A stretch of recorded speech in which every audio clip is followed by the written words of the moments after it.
Hello everyone. आज मैं आपको एक स्टोरी सुनाने जा रही हूँ। ये स्टोरी एक ऐसी स्टोरी है जिसने मुझे बहुत इंस्पायर किया है और मुझे मोटिवेट भी किया है। So I want to tell you this is story हंसना। ये स्टोरी हंसने के ऊपर आधारित है कि हमें क्यों हंसना चाहिए। चीन में 3 भिक्षुक थे। वो तीनों भिक्षुक कुछ नहीं करते थे, ना ही वो कोई शिक्षाएं देते थे, ना ही वो कोई उपदेश देते थे। वो कुछ नहीं करते थे, वो सिर्फ एक ही काम करते थे, हंसना हंसना हंसना। जहाँ भी वो जाते थे, जिस भी गांव में वो जाते थे, एक ही काम करते थे, चौराहे पर खड़े हो जाते थे और वहाँ पर जोर जोर से हंसते थे। जब वो जोर जोर से हंसते थे तो उनको देखकर बाकी गांव वाले जब वहाँ आते थे तो उनकी हंसी को देखकर वो सारे गांव वाले भी हंसना शुरू कर देते थे। सारी तरफ खुशी का माहौल हो जाता था और जब वो खुशी का माहौल, जब पूरे वातावरण में हंसी गूंजने लगती थी, तब वो भिक्षुक उस गांव से दूसरे गांव जाकर वही माहौल क्रिएट करते थे।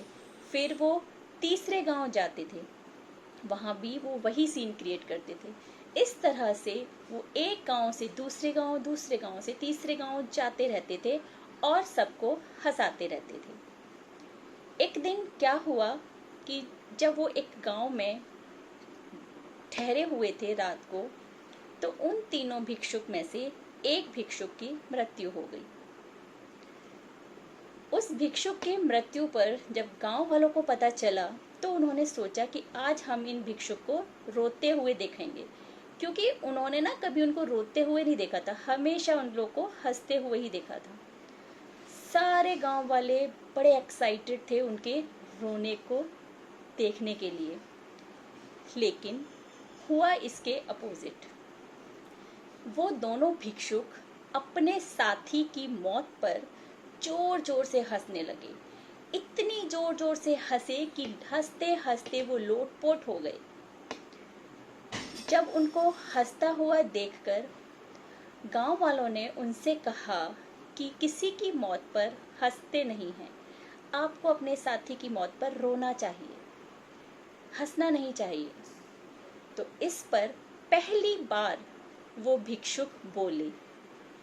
उसने कहा कि हम अपने साथी की मौत का जश्न मना रहे हैं, क्योंकि कल रात को हम तीनों में एक शर्त लगी थी और उस शर्त के अनुसार हम तीनों में से जो पहले मरेगा वो बाजी जीत जाएगा। और आज मेरा ये मित्र मर गया है, इसने जीत हासिल कर ली है, और हम इसकी जीत का जश्न मना रहे हैं। हम इससे अच्छी विदाई और हम इसको क्या दे सकते हैं कि हम इसको हंसते हंसते हुए इस दुनिया से विदा करें। और ये कहकर वो जोर जोर से हंसने लग गए। ऐसा लग रहा था कि जो मरा हुआ भिक्षुक था, उसको जब लोगों ने देखा तो ऐसा लगा कि मानो वो भी अपने दोनों मित्रों के साथ हंस रहा है। उसका चेहरा भी लोगों को हंसता हुआ नजर आ रहा था। चीन में एक धारणा है कि जब किसी की मृत्यु होती है तो उसको स्नान कराते हैं और उसके कपड़े चेंज करते हैं। लेकिन उस भिक्षुक ने अपने साथियों से ऐसा करने के लिए मना कर दिया था। उसने कहा था कि मेरे कपड़े चेंज मत करना, मुझे मत नहलाना, क्योंकि मैं अशुद्ध नहीं हूँ। मैं लोगों में हंसी बांटता हूँ, मैं लोगों को हंसी की फुहारें देता हूँ, तो मेरा जो आत्मा है वो बहुत शुद्ध है, मेरी आत्मा अशुद्ध नहीं है। ऐसा सुनकर अब उन दोनों भिक्षुकों ने अपने मित्र को नहीं नहलाया और उसको एज इट इज चिता पर रख दिया। जब उसकी चिता जलने लगी तो उस भिक्षुक के कपड़े जो थे वो चटकने लगे। तो जब उसके कपड़े चटकने लगे तो बाद में पता चला कि उस भिक्षुक ने ना अपने कपड़ों में पटाखे छुपाए हुए थे। तो जब वो पटाखे आसमान में, आतिशबाजियां जो थी आसमान में है ना, मतलब वो चमकने लग गई, चारों तरफ रोशनी होने लग गई, खुशी का माहौल हो गया। और जो था उसको देखकर सारे गांव वाले हंसने लगे। मतलब उसकी मौत पर भी वो सारे गांव वाले हंस रहे थे।